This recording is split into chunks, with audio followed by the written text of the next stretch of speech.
Hello friends, हम लेकर आए हैं आपके लिए हिंदी सुपर टेस्ट की क्लास, जिसमें हमारा पहला प्रश्न है उद्देश्यपूर्ण शिक्षा होती है।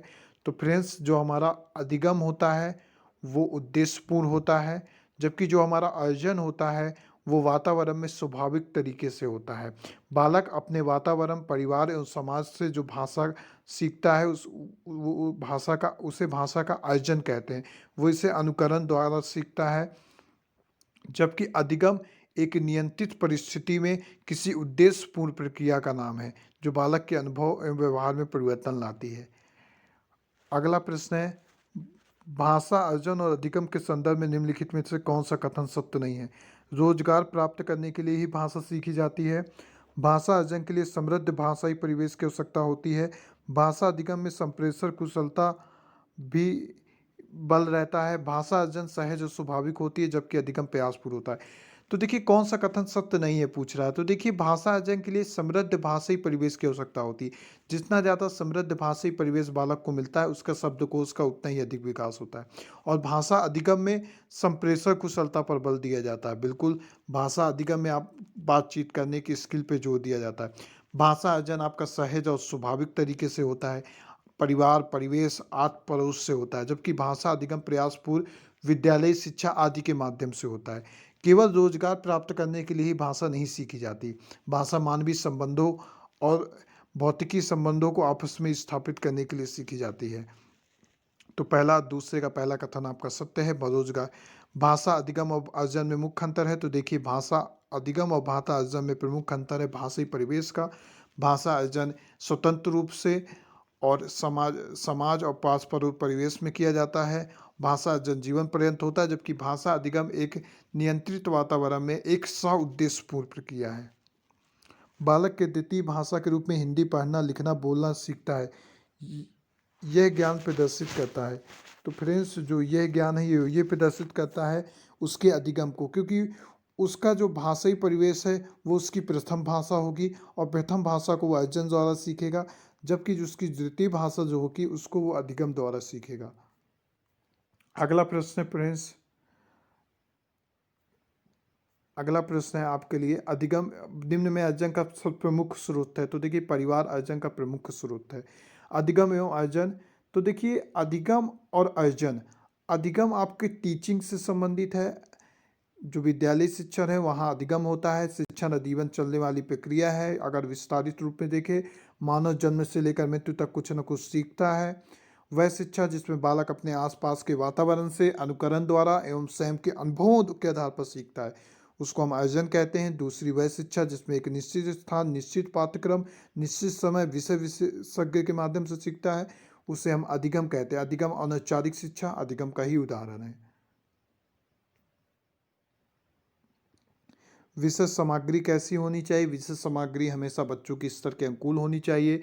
विषय सामग्री उद्देश्यपूर्ण हो, बालक के परिवेश, उसके वातावरण से जुड़ी चीज़ों का वर्णन हो, विषय सामग्री रोचक हो, विविध वैविध्यपूर्ण हो, हिंदी भाषा की विभिन्न रंगतें उसमें शामिल हों, हिंदी से इतर दूसरे भाषा के शब्दों को भी स्थान दे, जैसे अन्य विदेशी लेखकों की रचनाओं को भी स्थान दे, बालक के पूर्व ज्ञान से संबंधित हो, लोकोक्ति, मुहावरे, नाटक, लोकगीत तथा लोकविधा से भी जुड़ी हो और रोज परक हो। पाठ्य पुस्तक का महत्व, पाठ्य पुस्तक के चित्र रंगीन होने चाहिए, अमूर्त को मूर्त करने वाले चित्र हों, चित्र भाव प्रधान हो।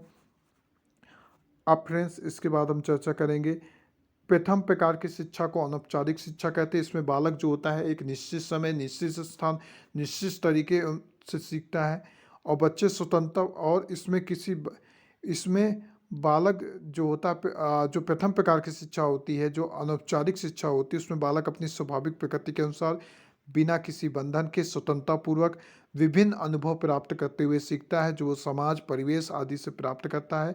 इसे अचेतन शिक्षा या अविधिक शिक्षा भी कहते हैं। इसे अर्जन कहते हैं। बालक स्वाभाविक रूप से अर्जन करता है। दूसरी प्रकार की शिक्षा औपचारिक शिक्षा होती है। ये एक निश्चित वातावरण, एक निश्चित स्थान, एक निश्चित समय पे दी जाती है। शिक्षा उद्देश्यपूर्ण होता है, इसे अधिगम कहते हैं। अधिगम एवं अर्जन में अंतर क्या है? अर्जन लक्ष्य प्रधान है, अधिगम उद्देश्य शिक्षा दी जाती है। अर्जन जीवन पर्यंत होता है, जबकि अधिगम एक निश्चित अवधि तक होता है। आयोजन अनियंत्रित एवं व्यापक वातावरण में होता है, जबकि अधिगम एक संकुचित और नियंत्रित वातावरण जैसे विद्यालय में होता है। आयोजन शिक्षार्थी केंद्रित शिक्षा है, जबकि अधिगम शिक्षक प्रधान शिक्षा है। आयोजन अनियोजित होता है, इसके लिए पहले से कोई वेल प्लानिंग नहीं की जाती, मतलब बालक स्वाभाविक रूप से सीखता है, जबकि अधिगम सुनियोजित होता है। आयोजन में यंत्र की सहायता नहीं ली जाती, जबकि अधिगम में यंत्र की सहायता ली जाती है। बालक का सर्वांगीण विकास आयोजन में होता है, परंतु हम केवल प्रकृति से ही रूसों की प्रणाली को मानकर प्रकृति से ही सब कुछ नहीं सीख सकते, इसलिए जीवन के प्रत्येक लक्ष्य की प्राप्ति के लिए हमें अधिगम भी आवश्यक होता है। शिक्षा सहायक सामग्री जो होती है, ये वो सामग्री होती है जो बालक की अधिकांश इंद्रियों को उद्दीपित करती है, बालक की अधिकांश इंद्रियों को शामिल करती है और बालक की सीखने में सहायता करती है। वह सहायक सामग्री जिसका प्रयोग करके अध्यापक कक्षा शिक्षा को सरल और रुचिकर बनाता है, उसे शिक्षा सहायक सामग्री कहते हैं, जैसे ब्लैक बोर्ड, यूट्यूब, पाठ्य पुस्तक आदि। शिक्षा सहायक सामग्री का महत्व यह है कि यह विषय को सरल एवं रोचक बनाती है, बालक के अधिकांश इंद्रियों को सक्रिय करती है, बालक को अभिप्रेरणा प्रदान करती है और हिंदी विषय में नवीन तकनीक का प्रयोग सुनिश्चित करने तथा समय व शक्ति की बचत करती है। बालक को रटने की आदत से मुक्ति मिलती है, शिक्षा में विविधता आती है, शिक्षा सूत्रों के अनुकूल भी है। उद्देश्य है इसका विषय को सरल एवं रोचक बनाना। दृश्य शब्द देकर पूछे तो बच्चों की इंद्रियों को सक्रिय करना। आइए कुछ श्रव्य सामग्री देखते हैं, जैसे रेडियो है आपका, टेप रिकॉर्डर है, ये ग्रामोफोन पुराने ज़माने का है, और ये लिंगवोफोन रखा हुआ है, ये भाषा प्रयोगशाला है।